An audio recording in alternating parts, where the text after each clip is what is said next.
નમસ્કાર દર્શક મિત્રો, હું છું મહેશ ઠાકોર અને આપ જોઈ રહ્યા છો the times of Mahisagar news.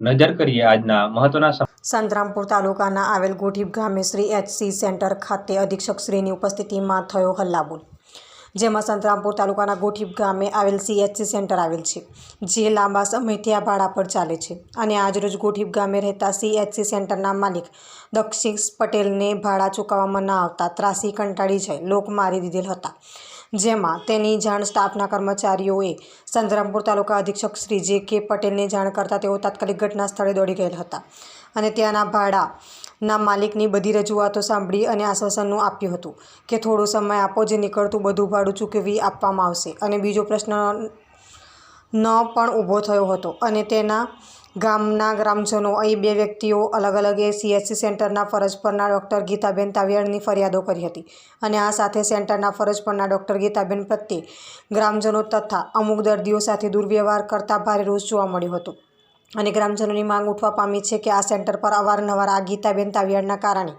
નજીવી બાબત પર હલ્લાબોલ થાય છે, જેથી લાગતા વળગતા વહીવટીતંત્ર દ્વારા તાત્કાલિક ધોરણે આ મેડમના કારણે ઝઘડા ફસાડ થવાના કારણે બદલી કરવામાં આવે તેવી લોકમાંગ ઉઠવા પામી છે. અને ઉલ્લેખનીય એ છે કે આ બંને પ્રશ્નો લઈને અધિક્ષક શ્રી જે કે પટેલની ઉપસ્થિતિમાં મિટિંગ યોજાઈ હતી અને હાલમાં પણ એ જ સ્થિતિ સર્જાયેલ છે. તો આ બાબતે જિલ્લાનું ઉચ્ચ વહીવટીતંત્ર અને સરકારનું ઉચ્ચ વહીવટીતંત્ર તપાસ હાથ ધરી જવાબદારો સામે કાયદેસરની કાર્યવાહી હાથ ધરવામાં આવે અને આ સમસ્યાનો હલ કરવામાં આવે તેવી લોકમાંગ ઉઠવા પામી છે. જુઓ આગલા અંકમાં. આપણે એ તપાસ કરીને જલ્દી કરી આપો ને મેડમ. આપણે જે વાત કરી ત્યારે 15 અઠવાડિયા દિવસો ને 15 દિવસ થાય એટલે અમે ફોન કર્યો કે ફોન કરી લઉં.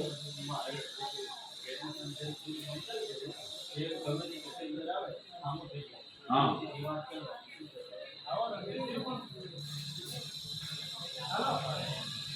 હા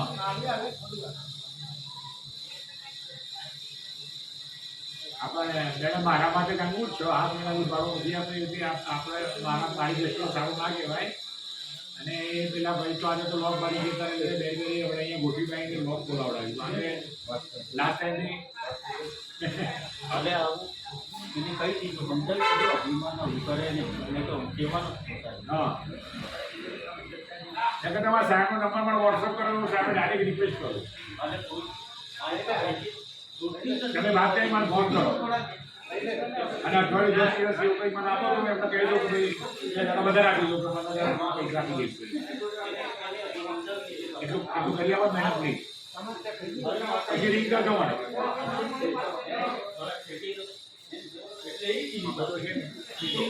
આપણી જે ઓફિસો આપણો મારી વાત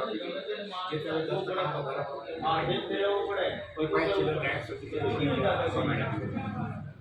તમારે કહી દો ડિપાર્ટમેન્ટ પડી જાય થઈ નથી એના પર શું કહ્યું અમે ગાડીની સાઈડ ઇન્ટરવ્યુ ઓય લોકો પછી આડીની સાઈડ ફોન કર્યો તો આડીની સાહેબ એમને એવું કહ્યું કે જૂના પ્રમાણે તો આપી દો બરાબર. મેં ફોન કર્યો એમને તમે કરી ના મને ખબર નહીં એવું ના કે ને આડીની સાહેબ મેં કર્યો. મેં સાહેબને કીધું કે સાહેબ જૂના પ્રમાણે ચૂકવાડો મને. આજે મને એમને કહ્યું કે જૂના પ્રમાણે તમે ચૂકવી આપો એટલે મેં તરત જ એને બિલ બનાવવા માટે એ તમારા બધા લીટર ટોકિંગ મેં લખીને આપી છે છેલ્લાભાઈની મંજૂરી બનાવો. કારણ કે જૂનાની બી મંજૂરી મારે લેવી પડે. પેલી તો મંજૂરી મળી ગઈ હતી પણ નવેસરની એમ એવું થયું તો એ નવેના 10 મહિનાની જૂના પ્રમાણે મંજૂરી આપવા માટે આડીની સાહેબને મેં 14 તારીખે લખી કાઢી. ટપા પર પહોંચી ગઈ છે. હવે સાહેબ જોડે આપણે પૂછી લઈએ, સાહેબ મને મંજૂરી આપે તો જૂના પ્રમાણે ચૂકવી દઈશું પણ ભાઈ નવાનું આવશે નવું ડિપાર્ટમેન્ટ. મારું એક તો કેવું હતું પણ અત્યાર સુધી 6 મહિના થઈ ગયા છે કોઈ ફોલોઅપ જ નતું લેવા. જૂનાનો તો આપણે વાત જ નહીં થઈ ગયા. જૂનાનું તો એમાં કહ્યું હોત ને તો આપણે સ્પેશિયલ માં મૂકી તો એને એ કરાવ થઈ જાય. તમારે નવા પ્રમાણે બોલાય જ નહીં. મેં 2 વખત કાગળ લખ્યા બરાબર છે, મને કોઈ કાગળનો પ્રત્યુત્તર નથી મળતો. બરાબર મેં તમને જ લખ્યો હતો સાહેબ. કાગળ કોને લખ્યો હતો? મેં અધિક્ષકને જ લખ્યો હતો. તમે જે લખેલું એના પર તો લખ્યું તમારી રિટર્નને જોઈન કરેલી. તમારું ઇન્ટરવ્યુ મેં તો જોઈન કરેલું. બરાબર આપણે દક્ષિણનો રિટર્ન કઈ જોઈન કર્યો છે?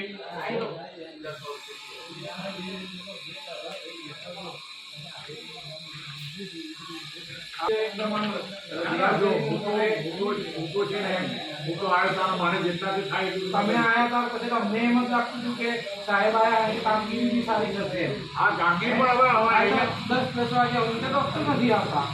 ડોક્ટર એક જ છે તમે ઉપરવાળા ભરતી તો આગળ તો બની જ લઈએ આપણે ઉપરવાળા આજે વાળી સીડી હોય તો આજે 8 વાગે તમારું માન રાખીએ. કોણ આપણા શું નામ છે હવે ગોટીપ સીએફસીનું નવું મકાન જુલાઈમાં મળવાનું છે છેલ્લા 2 વર્ષથી આપણા ભાડાના મકાનમાં ચાલે છે. હવે ગઈ સાલ તો આપણે એનું ભાડું મંજૂર કરાયેલું આપણે ઘાટી લેવાથી આપી દીધું પણ છેલ્લા 6-8 મહિનાથી એમનું ભાડું 10% વધારા સાથે મંજૂરીની ફાઇલ આખી મોકલી આપેલી છે અને એ અત્યારે આપણે કમિશનર સાહેબની ઓફિસ ટેબલ પર પડી ગયું કેવું છે. અત્યારે ભાડું માટે અત્યારે ભાડાના મકાનમાં છીએ. હા સીએસસી નું હા એ પેલા અમારા બસ શાખામાં પેલા અસવા મેડમે એવું કહ્યું પણ આપણે એમનો ફોન હતો એમને કહ્યું કે કમિશનર સાહેબની ઓફિસમાં પડી છે તો તેથી ઓકે થઈ જાય પછી મંજૂર થઈ જશે.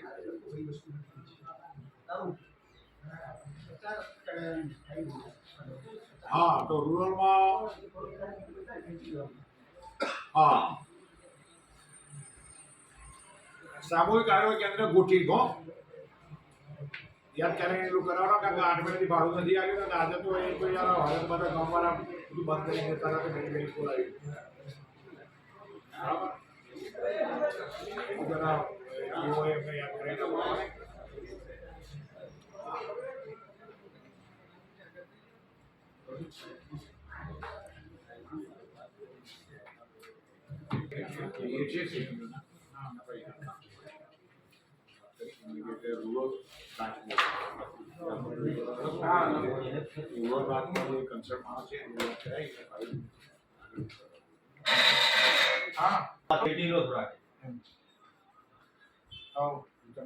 પ્રગતિ હાઈસ્કૂલ મને કઈ નતું મને ખાલી વાગ્યું હતું સ્ટેરિંગ વાગ્યું હતું હાઈસ્કૂલ ક્યાંની વાત છે? કોડીમાં હમણાં લગભગ આજે મહિનો થઈ ગયો બરાબર તો મને શું કે આજે તમને વાગ્યું કે આજે કેમ નહીં આવ્યા કાલે આવ્યા એવી રીતે વાત છે. કયા બે?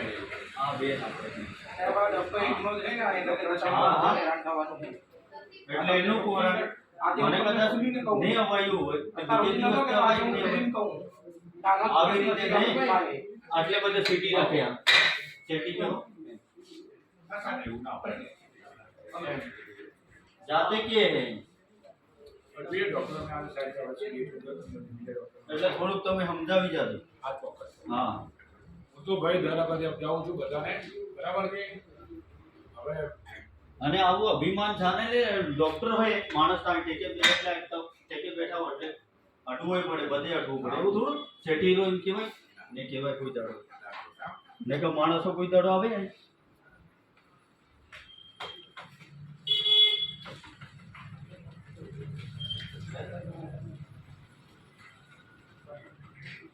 આપણે કામ કરો આઈડીનો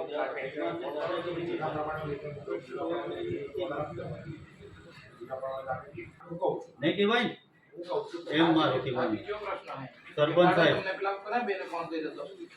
સરપંચ સાહેબ આય એ બેન કે આય અને આટલે પૂરતી હોય તો સિટી રા ટેકે નહીં લેવાની એવું થોડું અભિમાન ચાલે સરકારી આપના વિસ્તારના પડે સમાચાર જોવા માટે અમારી channel the times of Mahisagar ન્યૂઝને લાઇક શેર અને સબસ્ક્રાઇબ કરો.